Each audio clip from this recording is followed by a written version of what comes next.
नमस्कार, बहुत स्वागत है आपका बंसल न्यूज के प्राइम टाइम बुलेटिन में। आपके साथ मैं हूं दीपक मिश्रा। बुलेटिन की शुरुआत में सबसे पहले हम बात करेंगे प्रमुख और बड़ी खबरों की।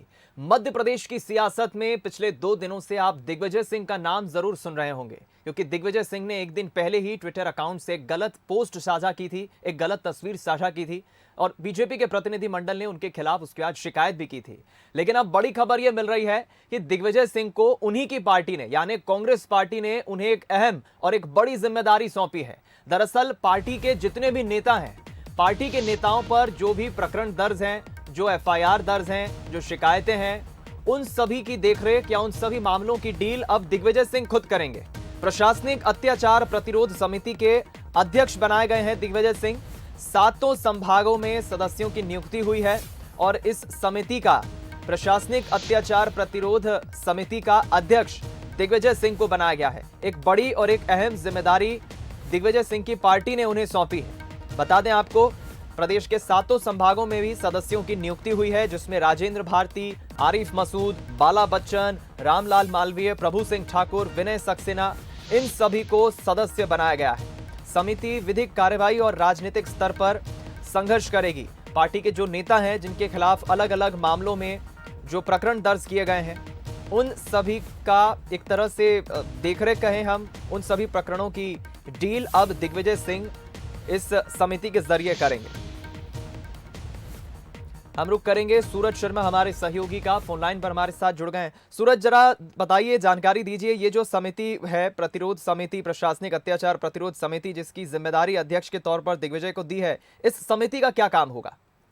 देखिए, खास तौर से हाल ही में जिस तरीके से कमलनाथ ने राजनीतिक मामलों को लेकर कमेटी बनाई थी, उसके बाद अब एक अलग कमेटी बनाई है। किस तरीके से प्रशासनिक अत्याचार प्रतिरोध समिति बनाई है, इसमें खास तौर से जो राजनीतिक विरोध के चलते हुए, द्वेष भावना के चलते हुए यदि कांग्रेस कार्यकर्ताओं और नेताओं पर कोई झूठे प्रकरण दर्ज होते हैं, या जो जिनको कहते हैं कि राजनीतिक द्वेष के चलते विपक्ष की पार्टी के नेताओं पर कार्रवाई की गई है, यदि ऐसे कोई मामले होते हैं तो उसमें किस तरीके से विधिक सहायता ले सकते हैं, यानी किस तरीके से जो विधिक सहायता है, वकीलों की सहायता है, उसको लेकर, या किस तरीके से कांग्रेस उनको लेकर विरोध प्रदर्शन कर सकती है, राजनीतिक स्तर पर किस तरीके से संघर्ष करना है, इसको लेकर समिति बनाई है। इसमें उनको प्रदेश अध्यक्ष के तौर पर पूर्व मुख्यमंत्री दिग्विजय सिंह को शामिल किया है। साथ ही 7 संभाग में 7 अलग अलग नेताओं को शामिल किया है। खासतौर से उद्देश्य वही है कि यदि कांग्रेस पार्टी के नेताओं पर या कार्यकर्ताओं पर राजनीतिक दोष के चलते कोई झूठे प्रकरण दर्ज होते हैं, खासतौर से किसी धरने प्रदर्शन के दौरान लॉ एंड ऑर्डर बिगाड़ने को लेकर और शासकीय कार्य में बाधा जैसे कई ऐसे मामले होते हैं, जिसमें खासतौर से कांग्रेस ऐसा कहती है कि राजनीतिक दोष के चलते प्रकरण दर्ज किया है, झूठे प्रकरणों में फंसाया है, तो ऐसे मामलों में कांग्रेस नेताओं और कार्यकर्ताओं की सहायता के लिए एक समिति बनाई। अब देखना ही होगा कि समिति का कामकाज किस तरीके से शुरू होता है। हाल ही में जिस तरीके से देखा जा रहा है कि दिग्विजय सिंह के ऊपर खुद एफआईआर हुई है, और भोपाल ही नहीं बल्कि जबलपुर, इंदौर और कई स्थान हैं जहां पर दिग्विजय सिंह के खिलाफ मामले दर्ज हुए हैं। तो ऐसे में समिति क्या किस तरीके का कामकाज करती है और कामकाज को लेकर किस तरीके से बंटवारा यहाँ पर होता है। जी चलिए, बहुत शुक्रिया आपका सूरज इस बातचीत के लिए, इस पूरी खबर पर विस्तार पूर्वक जानकारी हमारे साथ साझा करने के लिए।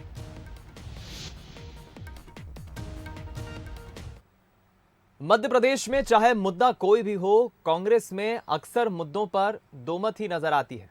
इस बार भी दिग्विजय के ट्वीट मामले में कुछ ऐसा ही दिख रहा है। हालांकि बीजेपी एक आवाज में दिग्विजय और कांग्रेस को घेरने में लगी है। ऐसे में अब सवाल यह है कि आखिर कब कांग्रेस में एक सुर सुनने को मिलेगा, कब पार्टी एकमत होगी। फिलहाल खरगोन हिंसा को लेकर किए गए ट्वीट पर कांग्रेस बीजेपी के निशाने पर है। देखिए रिपोर्ट। सांप्रदायिक उन्माद के खिलाफ बोलने से मेरे खिलाफ अगर मुकदमा दायर 1 लाख हो जाए तो मुझे चिंता नहीं है। प्रेम सद्भाव फैलाना, अगर उन्माद फैलाना है तो दिग्गी की बात में आपको दम नजर आ सकता है, लेकिन क्या उनकी पार्टी कांग्रेस को आता है? खरगोन दंगे के बाद घिरे दिग्गी को लेकर आज सबसे बड़ा सवाल यही है। हमेशा की तरह इस बार भी इस मसले पर भी कांग्रेस की दुविधा साफ नजर आ रही है। भले ही अब दिग्विजय सिंह कुछ भी कहें, कितनी भी सफाई दे, कितने भी सवाल उठाएं, लेकिन बीजेपी इस मुद्दे को अपने हाथ से गंवाना नहीं चाहती। जाहिर है कि बीजेपी को घेरने के चक्कर में कांग्रेस ने खुद के पैर पर कुल्हाड़ी मार ली। ऐसे में बीजेपी अब फ्रंट फुट पर है। बीजेपी दिग्विजय सिंह पर माहौल खराब करने का आरोप लगा रही है। चिकित्सा शिक्षा मंत्री विश्वास सारंग ने दिग्विजय सिंह का ट्विटर अकाउंट ब्लॉक करने की मुहिम शुरू की है। विश्वास सारंग ने ट्विटर को पत्र लिखकर अकाउंट ब्लॉक करने की मांग की है, तो बीजेपी प्रदेश अध्यक्ष वीडी शर्मा ने तो ये तक कह दिया कि दिग्विजय सिंह जेल जाएंगे। गृह मंत्री नरोत्तम मिश्रा ने दिग्विजय सिंह को कांग्रेस के लिए हानिकारक बताया है। जो ट्रिक कभी पर्दे के पीछे से आदरणीय दिग्विजय सिंह जी अपनाते थे, सोहन वाल्मीकि जी के बयान के बाद में लग रहा है कि उसी दाव से उन्हें चित्त किया जा रहा है। शायद जब ये सिद्ध हो गया है कांग्रेस के लिए दिग्गी तो हानिकारक है, और इसलिए अब अलग थलग पड़ गए हैं दिग्विजय सिंह जी। उनकी वफा का चर्चा ही ऐसा कि अपनी वफा से भी शर्मा रहे। अरे लाख FIR होंगी, 2 लाख होंगी, वो तो सब ठीक है, लेकिन मध्य प्रदेश की जनता ये पूछना चाहती है कि आपने जिस प्रकार से ट्वीट किया, गलत झूठ दुष्प्रचार करने का प्रयास किया और वातावरण बिगाड़ने का प्रयास किया, हु इज द रेस्पॉन्सिबल? इस प्रकार के लोगों को किसी भी कीमत पर जेल के अंदर ही जाना पड़ेगा। दिग्विजय सिंह जी, जेल के अंदर जाना पड़ेगा, आप बचेंगे नहीं। अब फेसबुक पर किए गए दिग्विजय सिंह के इस पोस्ट को देखिए, जिसमें उन्होंने ये समझाने की कोशिश की कि आखिर उनसे ये गलती हुई कैसे। उन्होंने बताया कि उनके परिचित ने फोटो को साझा किया था। फोटो के बारे में जानकारी लगते ही उसे डिलीट कर दिया, लेकिन दिग्विजय सिंह पर बीजेपी हमलावर है। हालांकि उनकी सफाई के बाद पूर्व मंत्री जयवर्धन सिंह दिग्विजय सिंह के पक्ष में उतरे। उन्होंने कहा कि दिग्विजय सिंह ने ट्वीट डिलीट कर दिया, बात यहीं खत्म हो गई। देखिए, जो उन्होंने ट्वीट कल सुबह की थी वो फोटो मध्य प्रदेश की नहीं थी। जब उनको जानकारी मिली कि फोटो मध्य प्रदेश की नहीं है तो उन्होंने वो ट्वीट डिलीट भी कर दी। जो मूल बात थी कि स्वयं उन्होंने स्वीकारा दिग्विजय सिंह ने कि वो ट्वीट अपने प्रदेश की नहीं, डिलीट कर दी, तो पूरा जो मामला वो खत्म हो गया है। कमलनाथ के गढ़ के परासिया के कांग्रेस विधायक सोहनलाल वाल्मीकि ने दिग्विजय सिंह से ट्वीट की सच्चाई का प्रमाण पत्र मांगा है। कुल मिलाकर बीजेपी को घेरने की दिग्विजय सिंह की रणनीति उन पर ही भारी पड़ रही है।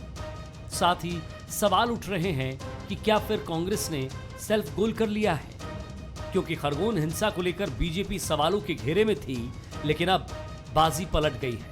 कांग्रेस कटघरे में है और बीजेपी सवाल पर सवाल दाग रही है।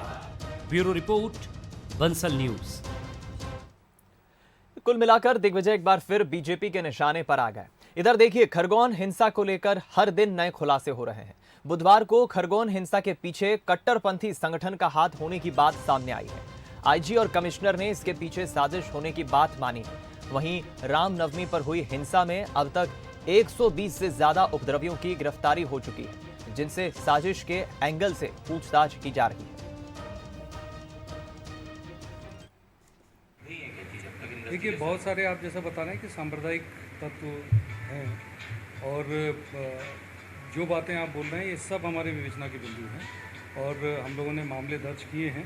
सोशल मीडिया पे भी हमारी लगातार निगरानी है, और इन तत्वों के बारे में हम इनका पूरा बैकग्राउंड और हर तरह से इनकी कनेक्टिविटी, इलेक्ट्रॉनिक सर्विलेंस की थ्रू भी हमारी कनेक्टिविटी के बारे में हमारी जानकारी दी जा रही है, और जैसे ही कोई कंक्लूजन हमें पता चलता है then we let you know. इधर खरगोन घटना को लेकर भोपाल के शहर काजी मुश्ताक अली नदवी ने बुधवार को प्रतिनिधि मंडल के साथ गृहमंत्री नरोत्तम मिश्रा से मुलाकात की। शहर काजी ने खरगोन हिंसा को लेकर गृहमंत्री को सबूत भी दिए। साथ ही मांग की कि दोषियों पर तो कार्रवाई होनी चाहिए, लेकिन बेकसूरों को सजा न दी जाए। वहीं इस मुलाकात को लेकर गृहमंत्री नरोत्तम मिश्रा ने मीडिया से चर्चा भी की।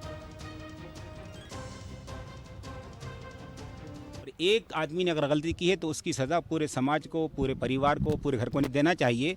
जिसने गलती की है उसको पकड़कर आप जेल में डालिए, लेकिन घर को गिरा देना, घर के अंदर महिला भी होती हैं, बूढ़े माँ बाप भी होते हैं, बच्चे भी होते हैं, और दूसरे बेचारे कमज़ोर लोग भी होते हैं, उनको सज़ा नहीं मिलना चाहिए। और हमारे जो क्राइम ब्रांच वाले होते हैं, पुलिस वाले होते हैं, खूब तो उनको सलीका आता है। अगर वो चाहेंगे तो दूध का दूध, पानी करके दिखा देंगे हमको, और हम पूरा हमें विश्वास है कि इंशाल्लाह ये लोग करेंगे ऐसा काम। शहर काजी साहब के नेतृत्व में एक प्रतिनिधि मंडल आया था, उन्होंने एक ज्ञापन ये दिया है। तमाम आशंकाओं को मैंने समाधान करने की कोशिश की है, और उनसे भी आग्रह किया है कि ऐसे तमाम लोगों को जो कि सांप्रदायिक सद्भाव को बिगाड़ने की कोशिश करते हैं, ऐसे लोगों को चिन्हित करने में हमारी मदद करे। प्राइम बता दें आपको, मुख्यमंत्री शिवराज सिंह चौहान ने निर्देश दिए हैं। जिस तरह से हालात पिछले 3 दिन से खरगोन में हैं, लोग अपने घरों में कैद हो गए हैं, धारा 144 लागू कर दी गई है। अब एक बड़ा फैसला वहां के प्रशासन ने लिया है।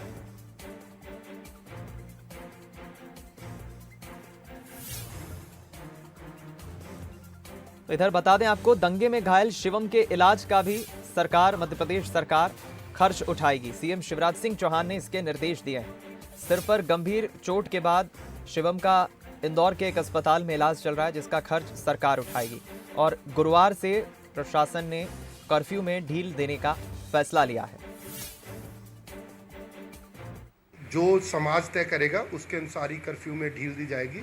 समय भी उनके साथ ही चर्चा करके तय किया जाता है। मुझे उम्मीद है कल से हम ढील देना शुरू कर देंगे, ताकि जो आवश्यक वस्तुएं हैं, किराना है, सब्जी है, दूध है, वो जनजीवन को उपलब्ध हो सके और सिटी यथाशीघ्र सामान्य हो जाए। चलिए हम रुक करेंगे इस खबर पर और ज्यादा बातचीत के लिए, जानकारी के लिए हमारे संवाददाता पीयूष पारेगा हमारे साथ ग्राउंड जीरो से इस वक्त लाइव जुड़ गए हैं। पीयूष, पिछले 3 दिनों से प्रशासन ने धारा 144 भी लागू की है, कर्फ्यू लगा हुआ है, हालात काफी तनावपूर्ण थे, लेकिन अभी आप क्या स्थिति देख रहे हैं और प्रशासन ने क्या फैसला लिया है कर्फ्यू में ढील देने का? देखिए बिल्कुल दीपक, जिस तरीके से यहाँ पर रविवार को घटनाक्रम हुआ था, उसके बाद में खरगोन में पूरी तरीके से जो है वो धारा 144 के तहत कर्फ्यू भी लगा दिया गया था। और उसके बाद से लगातार जो है वो पुलिस प्रशासन के सामने यही चुनौती थी कि कैसे हालातों को सामान्य किया जाए। हालांकि देर रात कुछ घटनाएं जरूर हुई, उसके बाद में प्रशासन का ये मानना है कि अब स्थिति कहीं न कहीं यहाँ पर काबू में आती हुई दिख रही है। लिहाजा आज एक बड़ी बैठक हुई। इस बैठक में खुद आईजी राकेश गुप्ता और जो इंदौर संभागायुक्त हैं डॉक्टर पवन शर्मा, उसके साथ ही स्थानीय कलेक्टर और तमाम जो स्थानीय प्रशासनिक अमले के अधिकारी हैं, पुलिस विभाग के अधिकारी हैं, उनके साथ में बैठक हुई। और इस बैठक में निर्णय लिया गया कि अब हालात धीरे धीरे सामान्य हो रहे हैं। ऐसे में यहाँ पर कल यानी कि गुरुवार को सुबह और शाम के वक्त में कर्फ्यू में कुछ छूट दी जा सकती है। इसमें ज़रूरी जो सामग्री है, अगर बात करें दूध, फल और सब्जी, ऐसी सामग्रियों की बिक्री के साथ साथ में किराना की जो सामग्री है उसकी बिक्री के लिए कहा जा सकता है कि छूट दी जा सकती है। हालांकि अभी फिलहाल समय तय नहीं हुआ है। अधिकारियों का कहना है कि देर रात तक इसके लेकर कोई आदेश यहाँ पर जारी हो सकता है। दूसरी तरफ हम लोग बता दें कि आगामी जो त्यौहार है, चाहे हनुमान जयंती की बात करें, गुड फ्राइडे की बात करें या फिर जो है वो बैसाखी की बात करें, ऐसे त्योहारों को लेकर भी कहा जा रहा है कि एक गाइडलाइन तय की जाएगी और उसी के बाद में जो है वो गाइडलाइन के बाद ही यहाँ पर प्रशासन निर्णय लेगा कि किस तरीके से त्योहारों में छूट दी जाएगी। अंबेडकर जयंती का कल महत्वपूर्ण दिन है। ऐसे में कल भी लोगों से अपील की जा रही है कि वे पूरी शांतिपूर्ण तरीके से कर्फ्यू का पालन करें, नियमों का पालन करें और उसी के साथ में त्यौहार मनाएं। तो कल राहत भरी खबर है दीपक, और इसके साथ कहा जा सकता है कि जो प्रशासनिक टीम है उसकी मेहनत रंग लाई है और आज रात को भी यहाँ पर कर्फ्यू पूरी तरीके से लागू रहेगा। लेकिन कल यहाँ पर सुबह और शाम के वक्त में छूट दी जाएगी। लेकिन अधिकारियों ने एक बात स्पष्ट कर दी है कि फिलहाल आगामी आदेश तक रात्रिकालीन कर्फ्यू पूरी तरीके से बरकरार रहेगा। जी दीपक। चलिए बहुत शुक्रिया आपका पीयूष, इस पूरी बातचीत के लिए, जानकारी हमारे साथ साझा करने के लिए। हमारे सहयोगी पीयूष बता रहे थे कि फिलहाल अभी हालात वहां पर पहले जो तनावपूर्ण थे अब उसमें बदलाव आया है, अब स्थिति लगभग सामान्य हो रही है धीरे धीरे। और यही कारण है कि प्रशासन जल्द ही समय भी बता देगा कि किस समय ये ढील दी जाएगी। लेकिन ये तय माना जा रहा है गुरुवार को यानी कल कर्फ्यू में ढील दी जाएगी।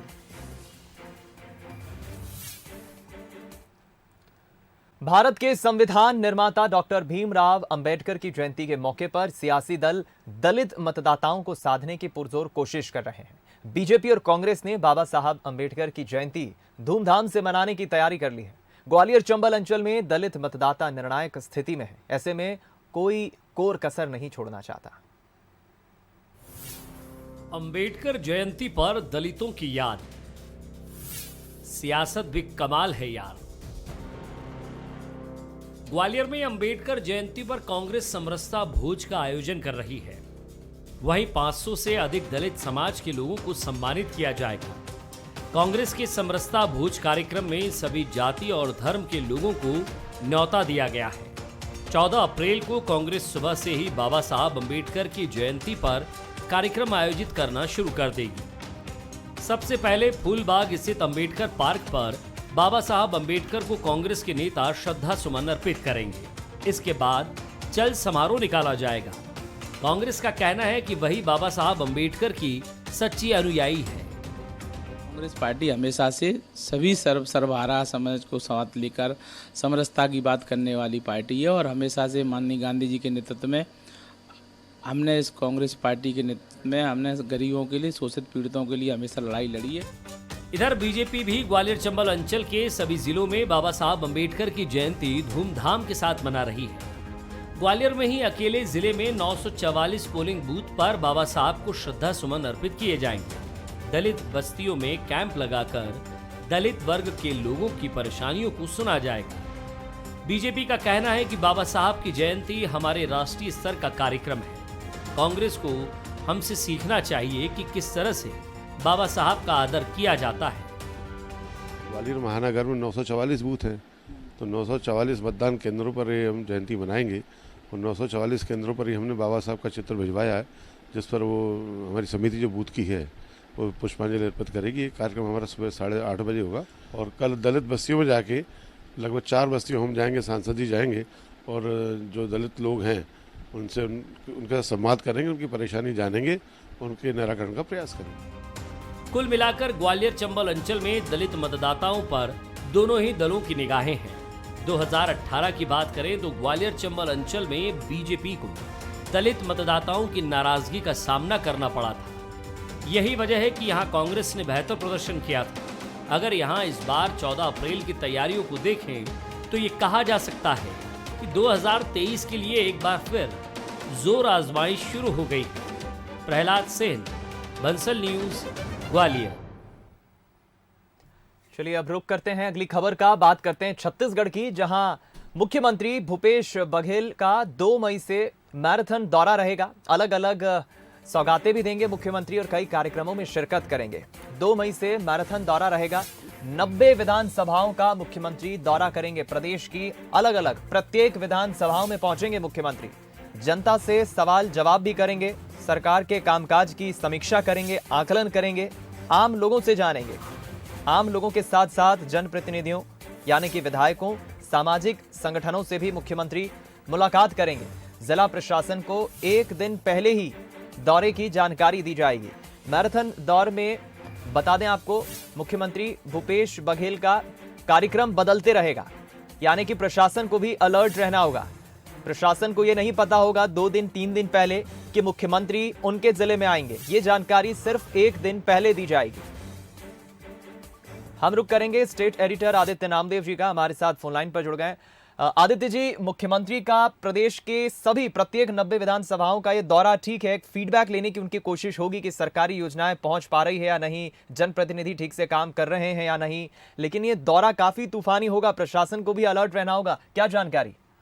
देखिए, बहुत है दौरा। दिन भर की सबसे बड़ी खबर इस लिहाज से भी, चूंकि चुनाव के 1.5 साल पहले अगर कोई मुख्यमंत्री कोई 90 विधानसभा जाने वाला है और 90 विधानसभाओं में जो सिटिंग एमएलए, चूंकि 70 अभी कांग्रेस के एमएलए हैं, वहां पर उनकी क्या स्थिति है ग्राउंड लेवल पर। अगर हम बात करें जो सरकार की महत्वाकांक्षी योजना न्याय योजना है, राजीव गांधी किसान न्याय योजना, राजीव गांधी ग्रामीण कृषि मजदूर न्याय योजना, इसकी एक्चुअल रियलिटी क्या है गाँव में, बाहर से सब कुछ अच्छा दिखा, जब आप ग्राउंड पे जाते हैं तो हकीकत पता चलती है। क्योंकि ये सभी वो योजना है जिसके चलते छत्तीसगढ़ की कांग्रेस सरकार दूसरी बार रिपीट होने की कोशिश करेगी। यही महत्वपूर्ण योजनाएं हैं जिसको लेकर केंद्र ने भी लगातार तारीफें की। लेकिन अगर ग्राउंड पे ही ये योजनाएं ठीक से नहीं चल रही हैं तो फिर अगले विधानसभा चुनाव में बहुत दिक्कतें हो सकती है कांग्रेस को। इसलिए विधायकों का भी ऐसा मौका काम करना कि 70 जीत कर अगर आए तो अगली बार किनकी टिकट कटेगी और किनको दोबारा मौका मिलेगा, ये सब ये विधानसभा रहेगा। ये बहुत महत्वपूर्ण है। 2 मई से शुरुआत होगी और निश्चित तौर पर सभी 90 विधानसभाओं में मुख्यमंत्री जाकर खुद ही ग्राउंड रियलिटी चेक करेंगे। चलिए, बहुत शुक्रिया आपका आदित्य जी इस बातचीत के लिए, खबर पर हमारे साथ जुड़ने के लिए। अब छत्तीसगढ़ में देखिए, विधानसभा चुनाव में वक्त बहुत कम रह गया, 1.5 साल का वक्त रह गया। अगले साल विधानसभा चुनाव होंगे और उसके लिए अभी से ही मुख्यमंत्री ने तैयारियां शुरू कर दी हैं। अगले विधानसभा चुनाव में जनता के बीच जब मुख्यमंत्री पहुंचेंगे तो बाकायदा उनके पास कहने को सारी जानकारियां रहेंगी कि 5 साल बतौर सत्ता में रहते हुए कांग्रेस पार्टी ने, मुख्यमंत्री भूपेश बघेल ने, उनके कैबिनेट साथियों ने, उनके विधायकों ने क्या काम प्रदेश की जनता के लिए किया है और क्या काम करना अभी शेष बाकी रह गया है। इस बुलेटिन में फिलहाल इतना ही। खबरों का सिलसिला लगातार जारी है। नमस्कार।